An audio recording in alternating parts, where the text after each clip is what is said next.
안녕하십니까.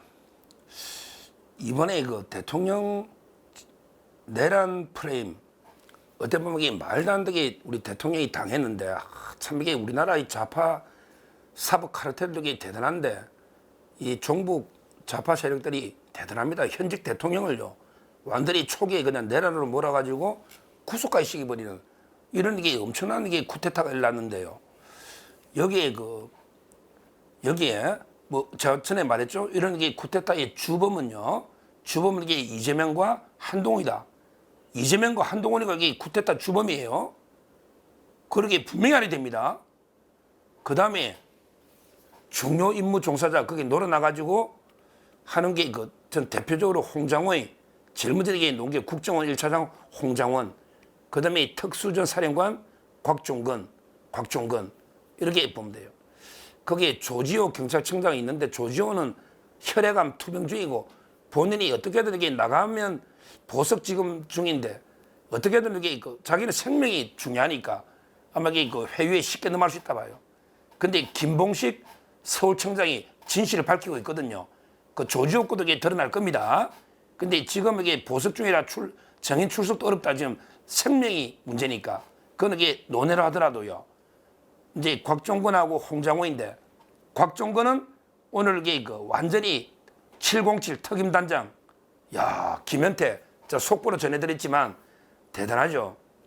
뭐 전혀 이게 의원들 끌어내라는 지시가 전혀 없었고요. 오히려 이게 박범계하고요 다 이게 만나가 곽종건하고 이게 박범계하고 만난 사진까지 공개돼 버렸잖아. 그러면서 이게 공익신고자로 봐줄게 회유한 이걸 이게 다 폭로해 버렸잖아요. 그리고 뭐 실탄 그렇게 공포탄만 좁게 10개 있었다는 거 아니에요. 6,000발 뭐 실탄 새빨간 거지 말이야. 그 다음에 국회도 정문을 확보하는 거지 본회의장에는 근처도 갈 생각도 없었다잖아요. 본회의장에 다 이게 그러니까 곽종건이 진순에게 이미 다 탄핵이 돼버렸어요. 이제 뭐라고 해도 사진 하나에 끝나버린 거야. 자, 그러면 이게 홍장호인데 제가 이 자리를 계속 의혹만 제기하면서 확실하게 제가 방송을 안 했는데 여러 군데 교차 체크를 한다고요. 근데 뭐 저 국정원에도 아는 분이 있고 또 대통령실 인사검증단에도 아는 분이 있고 그 다음에 뭐 국회도 이게 다 이게 교차로 한 3-4군데 체크해보니 맞는 것 같아요. 그래서 다시 한번 이게 홍장훈의 진술이 믿기 어려운 이유를 말하면서 이게 한번 사생활이든 이게 왜 중요하냐면요. 홍장훈의 진술을 못 믿는 게 크게 보면 이게 진술에 일관성이 없다. 이건 뭐 너무나 당연하죠. 진술에 일관성과 구체성이 없잖아. 뭐 싹 다 잡아야 이게 구체성이 있나요? 또 이게 일관성이 없죠. 처음에는 대통령이 한동훈 잡아야 했다가 또 이게 여인영이 했다가 뭐 앞뒤가 이게 계속 오락가락 하잖아요. 일관성과 구체성이 없다. 이건 당연하고 못 믿는 이유가. 그 다음에 두 번째 홍장호의 진술을 못 믿는 게 객관적으로 이루어진 사실하고 전혀 일치가 안 하죠. 객관적으로 체포 활동이 전혀 없었고 국정원의 체포 조직 자체도 없었고 이자가 해외 담당이고 그렇잖아요. 이자가 뭐 객관적으로 체포 인력이나 실제 체포 행위 아무것도 없었거든요. 이것만 봐도 명확하고요.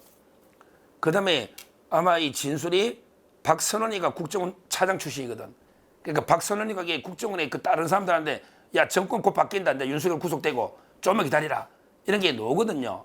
그 메모 명단도 깨끗하게 새로 정리한 게 저는 박선원이 아닌가 보좌관 이렇게 의심을 하고 있는데요. 하여튼 이런 식으로 객관적인 여러 상황과 이루어진 거 보더라도 홍장호이가 얼마나 문제가 있는가 저는 이렇게 보는데요. 두 번째 이유가. 근데 세 번째 바로 이 부분인데요. 우리가 어떤 사람의 정언의 신빙성을 따질 때는요. 그 정언자의 평소에 어떤 사람인가 그 도덕성이나 이것도 검증이 필요한 거예요. 그 사람이 평소에 거짓말을 밥 먹듯이 하는 사람이면 또는 사생활이나 도덕이 아주 문란하고 문제가 있다면 또는 공금을 막 횡령하고 전부 이런 게 문제가 있는 사람이라면 그 사람 말은 믿기 어렵잖아요. 그렇잖아요. 우리가 이게 메시지가 있고 메신저가 있을 때 메신저를 못 믿으면 메시지도 믿기 어렵잖아요. 그런 정인도 마찬가지예요. 정인이 막 사기 전과가 수두룩하고 범죄 혐의나게 이런 사람 말을 믿을 수 있나요? 있나요? 못 믿잖아요. 못 믿잖아. 근데 홍장원 이자가 진짜 캐면 캘수록 문제가 많은 자인데 제가 홍장원이 보고 방송 보고 할 말 있으면 반박해 보라고. 반박 기회는 얼마든지 줍니다. 우리가 줍니다. 제가 받은 거는요. 일단 이혼했고 이 도덕성 검증하는 게 중요하거든요. 왜냐하면 국정원이 엄청난 중요한 자리인데 공직에 막 사생활이 문란하고 막 바람 피우고 이러면 이것도 공직의 배제 사유입니다. 배제 사유예요. 자, 홍장원 일단 본부인하고 너 누가 바람 피우고 이혼했냐? 너 부인이 바람 피웠냐? 네가 피웠냐? 왜 부인한테 왜 이혼했냐? 그것도 검증이야. 검증입니다. 공인은 발가벗겨놓고 검증하는 거예요. 야, 왜 이혼했냐? 이혼 사유가 뭐냐? 누가 바람 피웠냐? 이거부터 묻는데 제가 이제 여러 군데 받은 제보 두 번째 재혼 한 여자가 정의용의 처음 이야기입니다. 정의용 안보실장의 조카다. 이런 말이 파다합니다. 이걸 첫째 요구 정의용 안보실장의 조카다. 맞니 안 맞니 답을 하라는 거지요. 워낙 여러 군데 제보를 받아서 그럼 왜 중요하냐? 이게 왜 중요하냐? 한번 생각해 보세요. 정의용이가 누굽니까? 지금 징역 5년 구형받아서 선고 앞두고 있죠. 우리 북한에 우리 국민을 강제로 북송시켜가지고 그 강제 북송 사건 아시죠? 그때 5년 구형받았잖아. 노영미하고 김현철 통일부 장관 돼 있죠. 5년 구형받고 2월달에 선고할 겁니다. 정의용이 최고 실세잖아. 이자가 그때 제가 보기에 권력에 빌붙어서 어떻게 한 자리 하려고 만난지 모르겠는데 정의용 조카와 재혼했는데 거기 통해서 정의용을 통해서 인사청탁 의혹 이런 게 계속 나온단 말이에요. 왜? 이자가 문재인 때 영국의 공사 2급으로 있었거든요. 2급으로 영국 공사. 근데 정의용을 통해 서훈 원장한테 인사청탁이야. 그때 서훈 원장이잖아. 국정원장. 그래서 대북공작국장 1급으로 1순위 추천되었는데 당시에 이광철이가 민변 출신이잖아. 민변. 이광철 민정비서관이 검증해서 비토 나와서 승진에 실패했다. 이런 의혹 제보들이 많습니다. 의혹 제보입니다. 의혹. 이걸 제가 단정할 수는 없지만 그러나 정의용 통해서 인사청탁해가지고 2급에서 서훈이한테 부탁해서 1급으로 내정됐다 안 됐다 이걸 밝혀보라고. 이거야 팩트에서 1급으로 내정됐는데 나중에 결국 안 됐지만 이런 의혹이 있단 말이야. 이걸 첫째 제가 의혹이라고 분명히 이야기하고요. 근데 이걸 밝히란 말이야. 그걸 밝힐 수 있잖아. 네가 정의용 조카가 맞는지 네가 그래 떠들고 다녔다는데 많은 사람이 들었다는데 밝혀란 말이야. 안 밝히면 인정하는 거지 뭐. 지가 반박 안 하면 인정하는 거지요. 반박 안 하면 저는 단정 안 했어요. 반박해보란 말이야. 아니면 아니라고. 워낙 제보가 많이 들어오니. 그리고 서훈 때 그런 것도 인사청탁이나 이것도 조사해봐야 된다. 심지어 지금은요 재혼녀하고도 권력이 바뀌면 이자가 권력에 따라 권력이 바뀌니까 재혼녀하고도 별것을 이혼설 이래가지고 지금 첫째 부인 있잖아요. 전처와 사이에서 출생한 딸과 동거하고 있다. 그 공작금 빼돌린 게 딸 이런 게 이름이 나오잖아요. 야 홍장호의 공작금 그러면 대통령이 니를 1차장 씻겠네 이러면서 그냥 빠져나가려는데 너 친구한테 당했다. 왜 사기당했는지 공작금 니도 인정하잖아. 의혹은 공작금 어떻게 된 거야? 너 딸 앞으로 빼돌리냐? 그래서 딸하고 지금 살고 있냐? 권력이 바뀌니까 이것도 공작금 한번 소명해봐라. 어떻게 당했는지. 그리고 원상복구 시기나냐 말이야. 원상복구 여명보좌관이 썼잖아. 여명보좌관이 원상복구 했냐 말이야. 네가 사기당했으면 네 책임이지. 원상복구 시켜야 될 거 아니야. 사기는 무슨 사기당해. 이자가 너 그 홍콩의 부동산 뭐 이런 거 어떻게 된 거야? 공작금. 진짜 이게 국정원 심각합니다. 이거 국정원 요즘 심각해요. 진짜 이게 부끄러운 고백인데 저하고 아는 분이요. 저보고 룸에 술 한잔 산다길래 야, 네 공무원이 국정원 공무원이 막 무슨 룸 살롱에 술을 사냐 하루에 몇백만 원인데 룸에 가면 이랬더니 자기가 대북 공작 파트 가가지고 그 정도 돈은 있대. 이게 뭐냐고 국정원이 되겠어. 내 이름 안 밝히지만 국정원이 되겠냐고. 국민들이 대북 공작하는 돈이 홍장원 니처럼 이렇게 막 쓰라고 국민이 혈세를 모아주냐? 진짜 이게 부끄러운 자입니다. 생각할수록. 국정원이 지금 개판 조직이 계속 바뀌잖아. 조직이. 이런 국정원이 뭐야 지금 아무것도 몰래 지금 기업 비밀을 뭐 잡아내는 뭐 대공수사권이 있나? 지금 심각합니다. 이 국정원 전면 이 선관위하고 국정원이 제일 문제예요. 제가 보기에 선관위하고 국정원이. 그러면서 또 제보가요. 박선호이가 야 참 이게 그 자기가 옛날에 그 자기 보좌관 지내 인사들한테 막 전화 국정원 차장도 하고 지가 했으니까 전화 걸어가지고 윤석열 탄핵되고 좋은 시절에는 좀만 참아라 이런 언급했다는 게 이런 제보도 국정원에 엄청나게 들어옵니다. 박선호이도 한번 밝혀봐라. 나 단정은 못하지만 이게 네가 밝혀보라고. 너 국정원에 네 조직이 있을 거 아니야. 온갖 게 지금 국정원이 개판돼 버렸어요. 지금 조직이. 왜 옛날에 처음에 김종필 제피가 만들고 그때는 정권이 오래 가니까 한 흐름으로 이게 충성이 되잖아. 근데 정권이 계속 바뀌니까 막 국정원에도 암토가 있고 난리 나버린 거지. 이 국정원이 개판돼 버린 거예요.